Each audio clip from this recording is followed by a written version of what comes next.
एका बिल्डिंगेंतल्यो 2 flat second फ्लोराचेर आनी एका बिल्डिंगेंतलो थर्ड फ्लोरा वयलो एक फ्लॅट हे सगळे चिखले नियर विद्या मंदिर हायस्कुला कडेन जाल्ले आसा आनी दार चोरांनी ताजी कडी जी आसा लॅच आसा ताजो खूब तोडिल्लो आसा आनी फोर्स्ड एंट्री केल्ली आसा आनी भितर कबडूय तोडिल्लें आसा हातूंत कॅश गेल्ली आसा अरावंड 3 फ्लॅटाची मेळून अरावंड ₹1,00,000 कॅश गेल्ली आसा as well as gold ornaments व्हेल्ले आसा तांच्यांनी चोरून सुमार 7 लाखाचे सुमार 3 मेळून अशें जाल्लें. कामवाली आसलोले घरा कडेन काम करताले तेका लागून ते रेगुलर एक्चुअली 1 o'clock वयता ते आयज ते मातशें बेगीन गेले मी थिंग ऑफिसासून येयल्ले हांव कशी येयले हांव 1 o'clock म्हणल्यार हांव घराको पावले की लॉक मोडलेलो दिसलो म्हाका.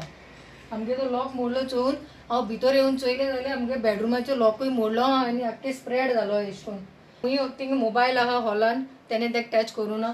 हिंगा बेडरूमान टॅब आहा पुजा रूमान पयशे आहाय तेगेले चेन आहा ते खंय टच करूं ना तेणें.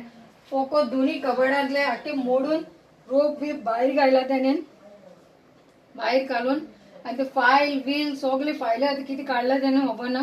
गोल्ड आख्खी तेणें घेवन गेला.